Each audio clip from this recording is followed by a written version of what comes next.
আচ্ছা মাম্মি, এবারে মেলায় লোকজন নাই কেন? এবারে কোনো ভিড় নাই, গতবার তো অনেক ভিড় ছিল। আগের বারে কত কষ্ট করে টিকিট কাটতে হয়েছিল। এত ভিড় ছিল যে একদম ধাক্কাধাক্কি করে ভিতরে ঢুকতে হয়েছিল। এবারে কি হয়েছে, এবারে মানুষ মেলায় আসে নাই কেন? তো মেয়ের মুখে এরকম প্রশ্ন শুনে আমি কি উত্তর দিব ভেবে পাচ্ছি না। হ্যালো, আসসালামু আলাইকুম, সবাই কেমন আছেন? আলহামদুলিল্লাহ আমি বেশ ভালো আছি। তো আমরা পার্ক থেকে হাঁটতে হাঁটতে চলে আসলাম মেলার দিকে। তো মেলাটা উদ্বোধন করা হয়েছে জুনের 19 তারিখ, কিন্তু মেলার বর্তমান অবস্থা হচ্ছে এখনও কাজ কমপ্লিটই হয় নাই, এখনও রঙের কাজ চলছে। তারপরে টিকিটের কোনো ঝামেলা নাই, আমরা চলে আসলাম ভেতরে। তো ভিতরে প্রতিবারের তুলনায় মানুষজন খুবই কম। দোকানপাটগুলোও পর্যাপ্ত না, খুব অল্প অল্প দোকানপাট। আর একটা পাশে এখনও কোনো স্টল বসেই নাই, কাজ চলমান। তাহলে চলেন আপনাদেরকে একটু মেলাটা ঘুরিয়ে দেখিয়ে নিয়ে আসি। তো সাথেই থাকবেন।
আপনার চিরকাঙ্ক্ষিত বাংলাদেশের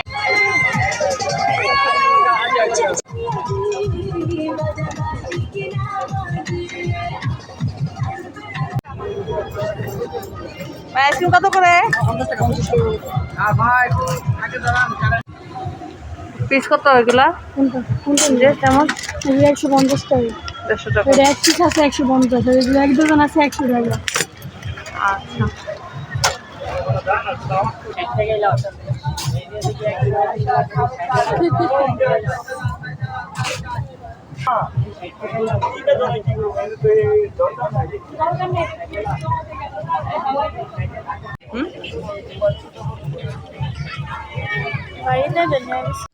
আকাশে প্রচুর মেঘ জমে গেছে, তাই আমরা বেশিক্ষণ আর দাঁড়াই নাই, তাড়াতাড়ি করে চলে আসলাম।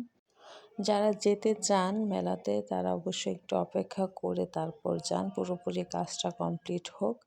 আর যারা বাচ্চার মারা আছেন তারা অবশ্যই চলে যাবেন, কারণ বাচ্চাদের রাইডস আছে, ওরা অনেক আনন্দ পাবে, ওদের অনেক ভালো লাগবে অবশ্যই।